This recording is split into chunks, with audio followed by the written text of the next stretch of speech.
Hello guys, welcome to our channel Intelligent Learning Solution. ഇന്നത്തെ നമ്മുടെ video എന്ന് പറയുന്നത് 10ാം ക്ലാസ്സിലെ ബയോളജി മൂന്നാമത്തെ ഭാഗമാണ്, പാർട്ട് 3 ആണ്. ഇതിൽ ക്രോമസോമുകളെ കുറിച്ചാണ് പറഞ്ഞിരിക്കുന്നത്. 10th കുട്ടികൾക്ക് എല്ലാവർക്കും ഈ വീഡിയോസ് ഉപകാരപ്രദമാകുന്നുണ്ട് എന്നാണ് വിശ്വാസം. നമ്മുടെ വീഡിയോസ് ഇഷ്ടപ്പെട്ട് കഴിഞ്ഞാൽ ലൈക്ക് ചെയ്യുക, ഷെയർ ചെയ്യുക, സബ്സ്ക്രൈബ് ചെയ്യുക ആൻഡ് കൂട്ടുകാർക്കൊക്കെ ജസ്റ്റ് ഒന്ന് സജസ്റ്റ് ചെയ്യൂ കേട്ടോ. ഓക്കെ, ദെൻ ക്ലാസ്സിലോട്ട് കിടക്കാം.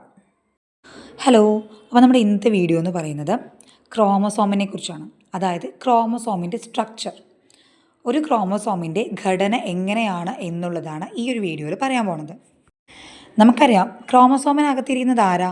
DNA ആണ് അല്ലേ? അപ്പോൾ DNA-യും ഹിസ്റ്റോണുകൾ എന്ന് പറയുന്ന പ്രോട്ടീനുകളും ചേർന്നതാണ് ക്രോമസോമിൻ്റെ അകം എന്ന് പറയുന്നത്. തന്നിരിക്കുന്ന ഈ ചിത്രത്തിൽ ഒരു പിങ്ക് നിറത്തിലുള്ള ബോൾ പോലുള്ള സംഭവം കാണുന്നില്ലേ? അതാണ് ഹിസ്റ്റോൺ പ്രോട്ടീനുകൾ. ഓക്കെ, ഇത്തരത്തിലുള്ള 8 ഹിസ്റ്റോൺ പ്രോട്ടീനുകളെ അടങ്ങുന്ന ഒരു ബണ്ടിൽ, അതിനെ പറയുന്ന പേരാണ് ഹിസ്റ്റോൺ ഒക്ടോമർ. ഈ പറയുന്ന ഓരോ ഹിസ്റ്റോൺ ഒക്ടോമറുകളെയും DNA-യുടെ ഇഴകൾ വലയം ചെയ്യുകയാണ് ചെയ്യുന്നത്. ഇങ്ങനെ വലയം ചെയ്യപ്പെട്ട ആ പോർഷനെ പറയുന്ന പേരാണ് ന്യൂക്ലിയോസോം. ഇത്തരത്തിൽ DNA-യാൽ വലയം ചെയ്യപ്പെട്ട ഹിസ്റ്റോൺ ഒക്ടോമറുകൾ അടങ്ങിയ ന്യൂക്ലിയോസോം അടുക്കി ചുരുളുകൾ പോലെയാണ് ഉണ്ടായിരിക്കുക. ഓക്കെ, അതിനിങ്ങനെ വല്ലാതെ ചുരുക്കി ചുരുളുകളാക്കി വച്ചിരിക്കുന്ന ഒന്നിനെയാണ് പറയുക നമ്മുടെ ക്രോമസോം. ഓക്കെ, അപ്പോൾ ക്രോമസോം എങ്ങനെ ഇരിക്കുന്നതെന്ന് മനസ്സിലായോ? ഓരോ ക്രോമസോമും പൊതുവെ 2 ഇഴകളോട് കൂടിയതാണ് ഉണ്ടായിരിക്കുക. ഓക്കെ, ഈ ഇഴകളാണ് ന്യൂക്ലിയോടൈഡുകൾ അടങ്ങുന്ന ക്രൊമാറ്റിഡുകൾ. ഈ പറയുന്ന ക്രൊമാറ്റിഡുകൾ യോജിക്കുന്ന സ്ഥലത്തെ പറയുന്ന പേരാണ് സെൻട്രോമിയർ. ഇപ്പോൾ ഈ ഒരു പോർഷൻ ക്ലിയർ ആയോ? അതായത് ക്രോമസോമിൻ്റെ സ്ട്രക്ചർ എന്ന് പറയുന്നത് DNA-യും ഹിസ്റ്റോൺ പ്രോട്ടീനും അടങ്ങുന്നതാണ്. 8 ഹിസ്റ്റോൺ പ്രോട്ടീനുകൾ ഒന്നിച്ചു ചേർന്നാൽ അതിനെ പറയുന്ന പേരാണ് ഹിസ്റ്റോൺ ഒക്ടോമർ. ഇത്തരത്തിലുള്ള ഹിസ്റ്റോൺ ഒക്ടോമറുകളെ DNA റോൾ ചെയ്ത് വെച്ചിട്ടുണ്ടെങ്കിൽ അതിനെ പറയുന്ന പേരാണ് ന്യൂക്ലിയോസോം. ഇത്തരത്തിലുള്ള ഒരുപാട് ന്യൂക്ലിയോസോമുകൾ അടുക്കടുക്കായി നിലനിൽക്കുന്നതിനെയാണ് നമ്മുടെ ക്രോമസോം എന്ന് പറയുന്നത്. ഓക്കെ, ഇത്തരത്തിലുള്ളവ അടുക്കടുക്കായി നിൽക്കുന്നത് എങ്ങനെയാണ്? പൊതുവെ ക്രൊമാറ്റിഡുകളിലാണ്. ഈ ക്രൊമാറ്റിഡുകൾ തമ്മിൽ എവിടെയാണോ യോജിക്കുന്നത് അതിനെ പറയുന്ന പേരാണ് സെൻട്രോമിയർ. ഒരു സാധാരണ മനുഷ്യ ശരീരത്തിൽ മൊത്തം 46 ക്രോമസോമുകളാണുള്ളത്. ഓക്കെ, ഈ ക്രോമസോമുകൾ ഒറ്റയ്ക്കൊറ്റയ്ക്കല്ല, ഇവ പെയർ ചെയ്തിട്ടാണ് സാധാരണ ഉണ്ടായിരിക്കുന്നത്.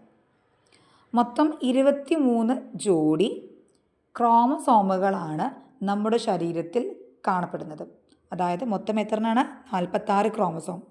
അത് ഈ 2 വീതം എന്ത് ചെയ്യുന്നു? പെയർ ചെയ്യുന്നു, ജോഡി ചേരുന്നു.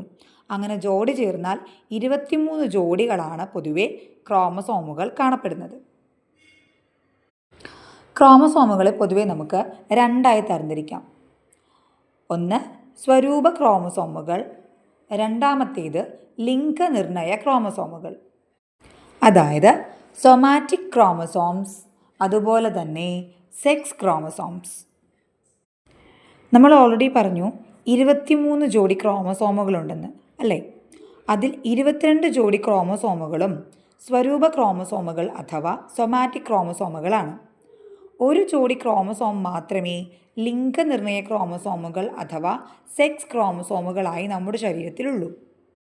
ഇനി സൊമാറ്റിക് ക്രോമസോമിൻ്റെ പ്രത്യേകത പറയാം. സൊമാറ്റിക് ക്രോമസോമുകൾ പൊതുവെ നമ്മുടെ ഫിസിക്കൽ ക്യാരക്ടറിസ്റ്റിക്സിനെ കൺട്രോൾ ചെയ്യാൻ സഹായിക്കുന്ന ഒന്നാണ്. അതായത് നമ്മുടെ ശാരീരിക സവിശേഷതകളെ നിയന്ത്രിക്കുന്ന ഒന്നാണ് സ്വരൂപ ക്രോമസോമുകൾ. ഇവ പൊതുവെ 22 ജോഡികളാണ് നമ്മുടെ ശരീരത്തിൽ കാണപ്പെടുന്നത്. ഒരുപോലെ കാണപ്പെടുന്ന 2 ക്രോമസോമുകൾ ചേർന്നതായിരിക്കും ഇത്തരത്തിലുള്ള സ്വരൂപ ക്രോമസോമുകൾ. ഇതിലെ ഒരു ക്രോമസോം മാതാവിൽ നിന്നും മറ്റൊരു ക്രോമസോം പിതാവിൽ നിന്നും ലഭിച്ചതായിരിക്കും. ഈ ചിത്രം കണ്ടാൽ തന്നെ നമുക്കറിയാൻ പറ്റും. ഇതിൽ ഒരേപോലെയുള്ള ക്രോമസോമുകളാണ് ജോഡി ചേർന്നിരിക്കുന്നതെന്ന്, അല്ലേ? ഇനി അടുത്തതാണ് ലിംഗനിർണയ ക്രോമസോമുകൾ അഥവാ സെക്സ് ക്രോമസോംസ്. സെക്സ് ഡിറ്റർമിനേഷൻ അഥവാ ലിംഗനിർണയത്തിന് കാരണമാകുന്നതിനാലാണ് ഇവയ്ക്ക് ഈ പേര് കിട്ടിയത്. ഇവ പൊതുവെ 2 രീതിയിലാണ് ഉണ്ടായിരിക്കുക, എക്സ് ക്രോമസോമും വൈ ക്രോമസോമും. പൊതുവെ വൈ ക്രോമസോമുകൾ ചെറുതായിരിക്കും. ഇനി ഇത്തരത്തിലുള്ള ക്രോമസോമുകൾക്ക് പൊതുവെ ഒരു പ്രത്യേകത കൂടിയുണ്ട്. അതായത് നമ്മൾ ഓൾറെഡി പറഞ്ഞു ലിംഗനിർണയ ക്രോമസോമുകൾ, അല്ലേ?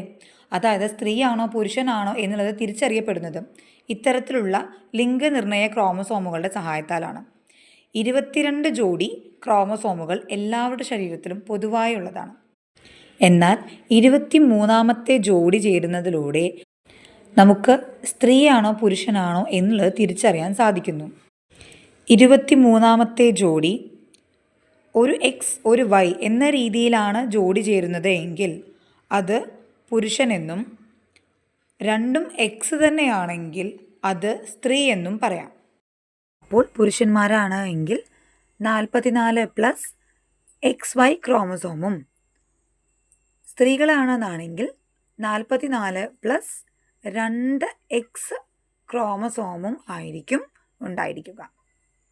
അപ്പോൾ ഇന്നത്തെ ക്ലാസ് എല്ലാവർക്കും മനസ്സിലായിട്ടുണ്ടാവുമെന്ന് കരുതുന്നു. ദെൻ നമ്മുടെ ക്ലാസ്സുകൾ ലൈക്ക് ചെയ്യാനും ഷെയർ ചെയ്യാനും സബ്സ്ക്രൈബ് ചെയ്യാനും മറക്കരുത്. So bye. ഇനി അടുത്ത വീഡിയോയിൽ കാണാം.